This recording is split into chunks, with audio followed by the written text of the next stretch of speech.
जय हिंद दोस्तों, स्वागत है आप सबके अपने YouTube channel ranker study centre में। तो दोस्तों मैं हूं प्रदीप। तो दोस्तों देखिए, इस वीडियो में उपसर्ग और प्रत्यय इतना तगड़ा तरीके से और इतना बेहतरीन तरीके से आपको पढ़ाने वाले हैं ना कि जिंदगी में कभी भी आपको उपसर्ग और प्रत्यय में आपको 1% का भी आपको दिक्कत नहीं होने वाला है। काहे कि देखिए, इसके नाम में सब इसका ट्रिक भी छुपा हुआ है, इसका परिभाषा भी छुपा हुआ है। ठीक है, तो चलिए स्टार्ट करते हैं उपसर्ग और प्रत्यय। देखिए, यानी सबसे पहले जान लेते हैं, यानी सबसे पहले आपको बताते हैं कि उपसर्ग और प्रत्यय का परिभाषा क्या होता है। यानी पहले आप जान लीजिए उपसर्ग किसे कहते हैं और प्रत्यय किसे कहते हैं। इसके नामों में इसका परिभाषा भी छुपा हुआ है और इसका ट्रिक भी, यानी दोनों के नामे में इसका दोनों का परिभाषा भी छुपा हुआ है और दोनों का ट्रिक भी छुपा हुआ है। ठीक है, तो चलिए सबसे पहले जान लीजिए कि उपसर्ग किसे कहते हैं। ठीक है, तब आपको बताएंगे प्रत्यय बाद में कि प्रत्यय किसे कहते हैं। देखिए, सबसे पहले आप उपसर्ग का परिभाषा जान लीजिए। देखिए,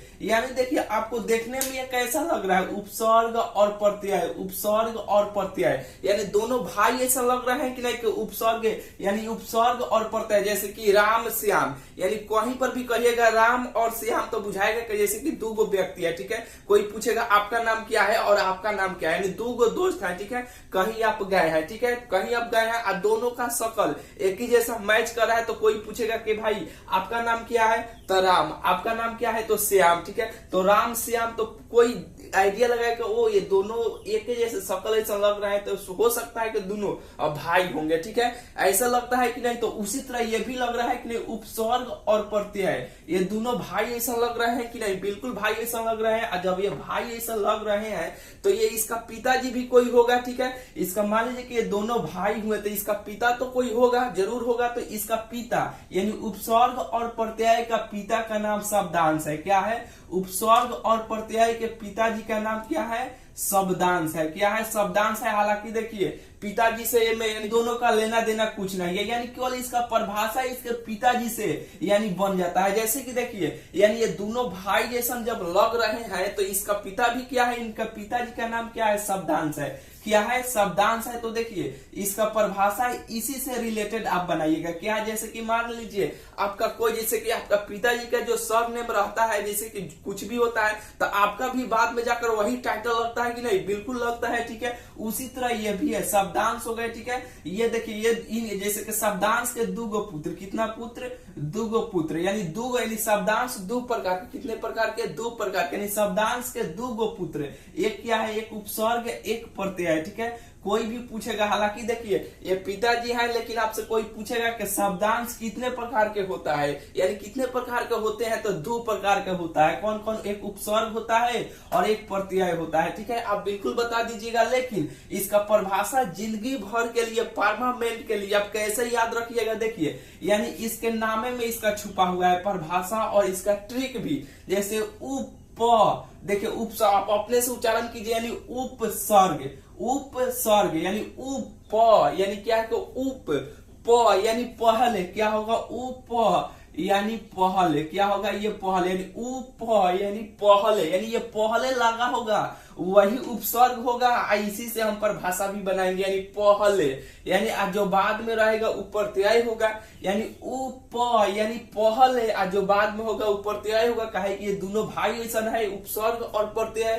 तो उप यानी ये पहले आ गया तो बाद में कौन लगेगा, प्रत्यय लगेगा। बिल्कुल आपको बुझा रहा होगा। अब देखिए, यानी उप यानी पहले। ठीक है, तो इसका परिभाषा देखिए कैसे हम लोग बनाएंगे। देखिए, अपने से एक वैसा आपको जोड़ लेना है। ठीक है, वैसा आपको अपने से एक जोड़ना है। जोड़ने के बाद देखिए पिताजी का भी नाम भी यहाँ पे लेना है कि वैसा शब्दांश, वैसा शब्दांश जो शब्द के पहले आकर, वैसा शब्दांश जो शब्द के पहले आकर अर्थ में बदल देता है या अर्थ में परिवर्तन करता है, उसी को हम क्या कहते हैं, उसी को हम लोग उपसर्ग बोलते हैं। क्या कहते हैं, उसी को हम लोग उपसर्ग बोलते हैं। ठीक है, देखिए ये आपको परिभाषा बिल्कुल बुझा गया होगा, नहीं बुझाया होगा फिर से एक बार देखिए, यानी उप यानी पहले, यानी ये पहले लगा होगा, उसी को हम उपसर्ग कहेंगे।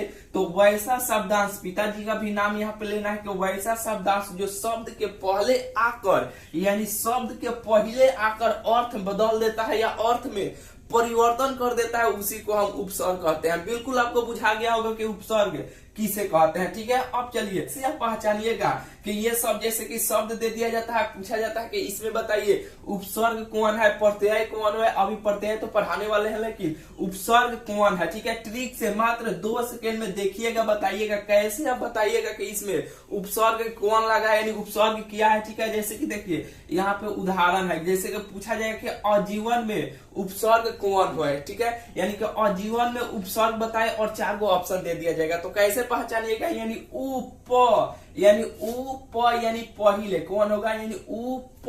आप उच्चारण अपने से कीजिए, उप यानी उपसर्ग, यानी उपसर्ग, यानी उप, यानी पहले क्या होगा, यानी पहले जो लगा रहेगा ना अंक, यानी जो शब्द उसी को हम कहेंगे इसमें, यानी उपसर्ग यही है। ठीक है, हालांकि देखिए आजीवन यानी जो पहले लगा रहेगा ना वही उपसर्ग होगा। तो देखिए इसमें पहले कौन लगा हुआ है, आ लगा हुआ है ना, यही उपसर्ग होगा। या जीवन में, आजीवन में कौन उपसर्ग होगा, आ होगा। कौन होगा, आ होगा। कौन होगा, आ होगा, यानी पहले लगा होगा उसी को हम लोग उपसर्ग बोलेंगे। यानी इसका परिभाषा इसके नाम से क्लियर हो गया, इसका ट्रिक भी यानी पहचानने का भी इसी के नामों में से इसका क्लियर हो जा रहा है। हो जा रहा है कि नहीं, बिल्कुल हो जा रहा है। यानी आजीवन यानी आजीवन, तो पहले क्या लगा है, आ, बाद में ना ये लगा है जीवन, यानी एक ये शब्द हुआ, दूसरा का ये शब्द हुआ, तो पहले ये लगा हुआ है। ठीक है, आजीवन, तो इसमें उपसर्ग क्या है, यानी आजीवन में, यानी आजीवन में कौन उपसर्ग है, तो आ उपसर्ग है। ठीक है, बिल्कुल आपको बुझा गया होगा। जैसे कि अनमोल,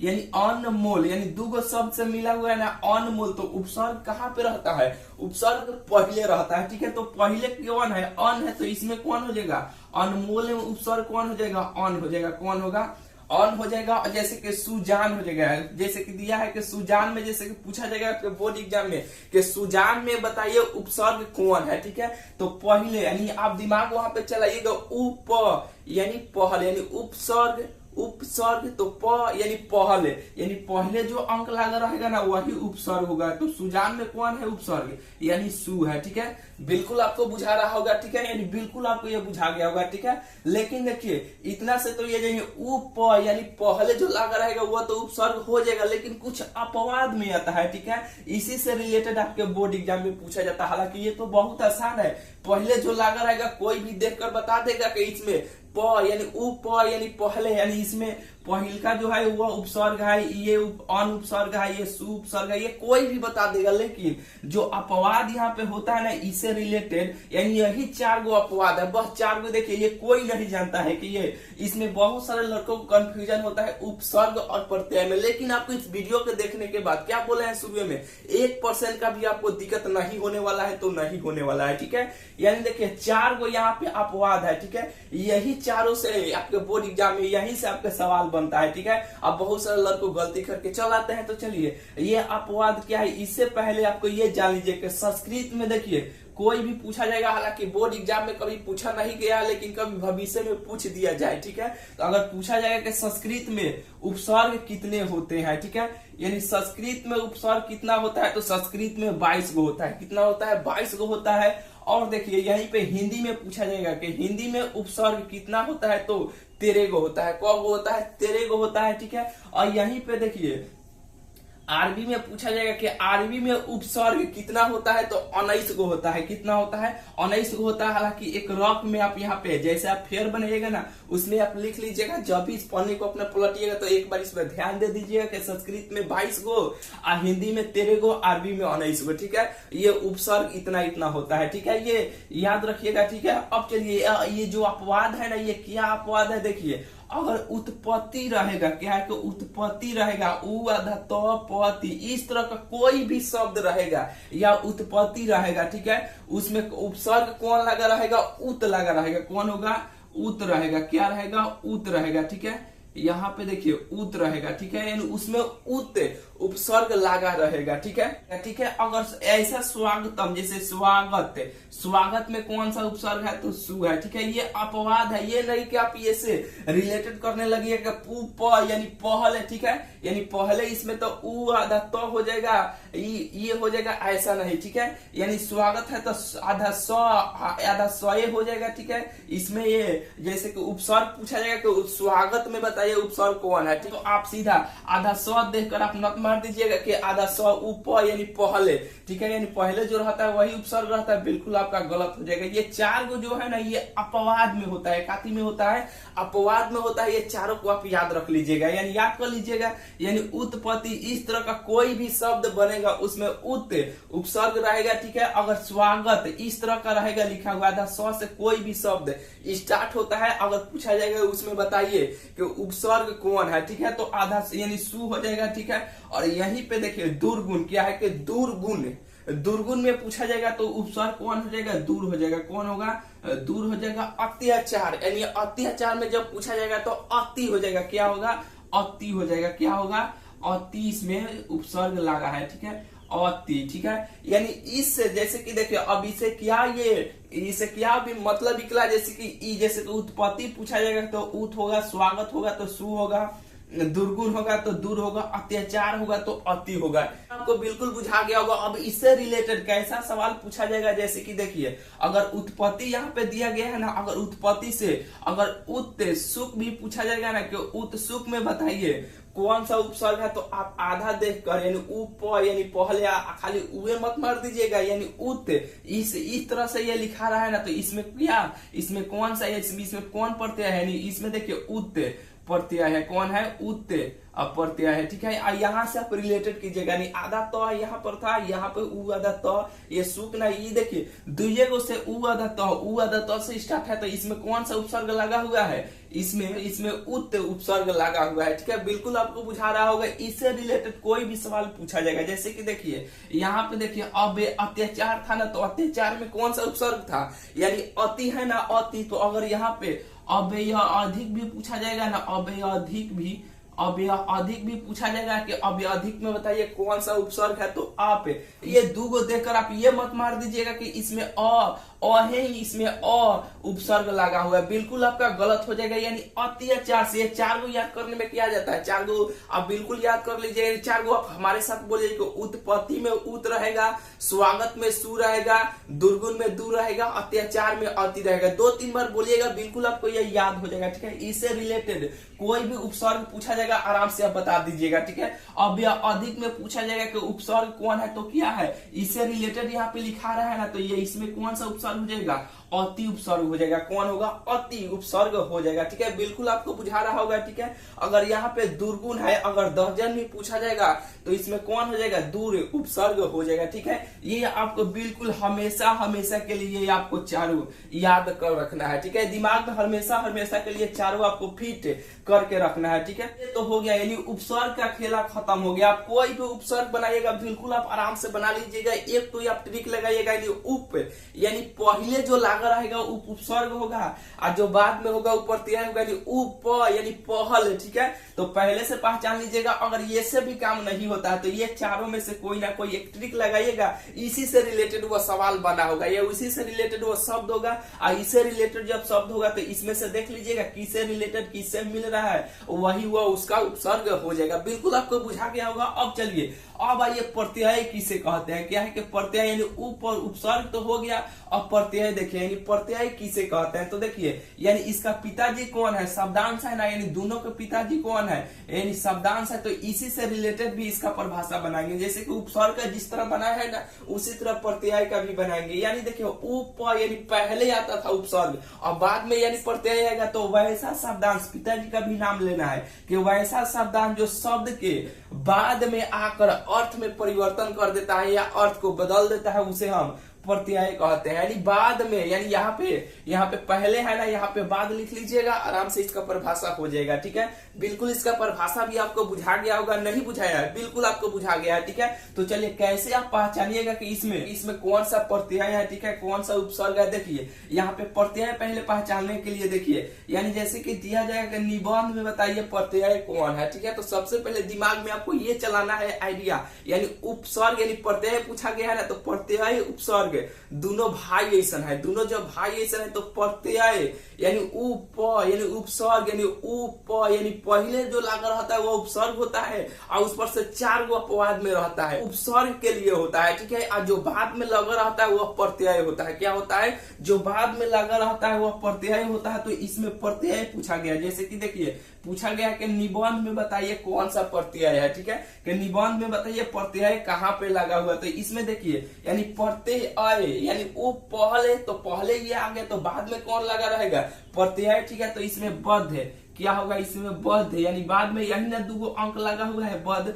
तो इसमें देखिए इसमें प्रत्यय कौन हो जाएगा, बद्ध हो जाएगा, ठीक है। जैसे कि अनमोल में पूछा जाएगा कि अनमोल में बताइए प्रत्यय कौन है, पहले जो लगा रहता है वह होता है उपसर्ग, और जो बाद में लगा रहता है वह क्या होता है, प्रत्यय। तो इसमें बाद में कौन लगा हुआ है, यानी मौल लगा हुआ है ना, तो यही इसका प्रत्यय हो जाएगा, मौल हो जाएगा, ठीक है। ये बिल्कुल आपको बुझा गया होगा, और आपको उपसर्ग और प्रत्यय बिल्कुल आपको बुझा गया होगा, बिल्कुल आपको बुझाया है, ठीक है। यानी देखिए जैसे कि देखिए उपसर्ग का तो काम हो गया, प्रत्यय का भी काम हो गया, कि बाद में जो लगा रहेगा वो होगा क्या होगा, यानी बाद में जो होगा वह होगा प्रत्यय, और जो पहले होगा वो होगा उपसर्ग, ठीक है। ये अपवाद में ये 4 गो आता है, हमेशा परमानेंट के लिए, जिंदगी भर के लिए आप ये 4 को रट जाइए, यानी याद कर लीजिए, प्रत्यय में आपको कभी भी दिक्कत नहीं होगा, ठीक है। इतना तो ये हो गया, ठीक है। इसके नाम में भी इसका परिभाषा छुपा हुआ है, इसका ट्रिक भी छुपा हुआ है, लेकिन आपको देखिए प्रत्यय में एक ठिया आपको दिक्कत होगा। कहाँ पे दिक्कत होगा, जैसे कि यहाँ पे दिक्कत हो रहा था ना,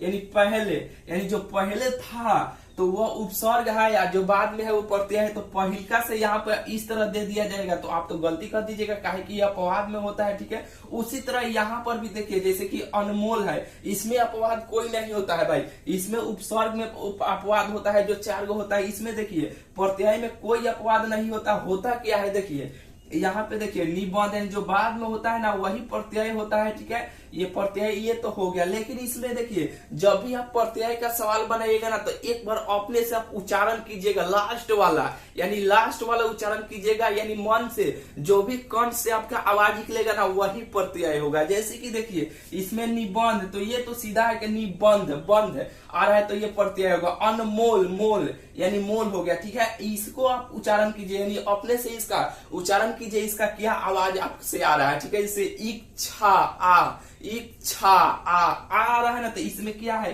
ये नहीं कि छा, इसमें प्रत्यय हो गया, ये गलत हो जाएगा। आप अपने से क्या बोले हैं कि प्रत्यय का सवाल जब भी आप बनाइएगा ना, तो एक बार अपने से आप उच्चारण कीजिएगा, ठीक है। उच्चारण करने के बाद जो भी आएगा वही प्रत्यय होगा, ठीक है। बिल्कुल आपको बुझा रहा होगा। चलिए, यानी इच्छा इच्छा आ रहा है ना, तो इसमें क्या, कौन सा प्रत्यय है, आ प्रत्यय है, क्या है, आ प्रत्यय है। जैसे कि ये भी देखिए पढ़ाई, पढ़ाई यानी आई, पढ़ाई आई आ रहा है ना, तो इसमें कौन सा प्रत्यय लगा हुआ है, आई प्रत्यय लगा हुआ है, ठीक है। बिल्कुल आपको ये भी बुझाया, जैसे कि पछताई, पछताई आप अपने से उच्चारण कीजिए, पछताई, पछताई, आई, ठीक है। तो इसमें कौन सा प्रत्यय लगा हुआ है, यानी इसमें आई प्रत्यय लगा हुआ है, यानी आई, पछताई, ठीक है। इसमें आई प्रत्यय लगा हुआ है, ठीक है। इतना से देखिए उपसर्ग और प्रत्यय पूरा समाप्त हो जाता है, ठीक है। यानी ये आप याद रखिएगा, उपसर्ग यानी पहले लगा होगा, इसका नाम से इसका भी परिभाषा छुपा हुआ है। अगर इससे काम नहीं चलेगा पहले से, तो ये 4 गो अपवाद है, चारों में से कोई ना कोई एक लगाइएगा, ठीक है। इसी से रिलेटेड वो शब्द होगा, तो आप पहचान लीजिएगा। इसमें अगर इससे रिलेटेड जो भी होगा उसमें वह उपसर्ग लगा हुआ है, बाद में जो होगा वह प्रत्यय होगा, लेकिन बाद में जो होगा, इसके बाद में जो होगा कंडीशन क्या है कि अपने से उच्चारण करेंगे, अंत में जो आएगा वही उसका प्रत्यय होगा, ठीक है। बिल्कुल आपको ये बुझा गया होगा। तो उपसर्ग और प्रत्यय बिल्कुल आप जाइए, आप जहां से भी जो भी बनाना है, ठीक है, जहां पर भी गाइड हो, कुछ भी हो, कोई भी सवाल जहां पर भी दिया हो उपसर्ग प्रत्यय का, बिल्कुल आप बनाइए, बिल्कुल आपसे 100% आपसे बनेगा, ठीक है। तो चलिए मिलते हैं फिर आपसे अगले वीडियो में। ये वीडियो आपको कैसा लगा, इस वीडियो कमेंट में जरूर बताइएगा। चैनल पर पहली बार आए हैं तो चैनल को भाई जरूर से जरूर आप सब्सक्राइब कर लीजिएगा, ठीक है। तो चलिए मिलते हैं फिर आपसे अगले वीडियो में।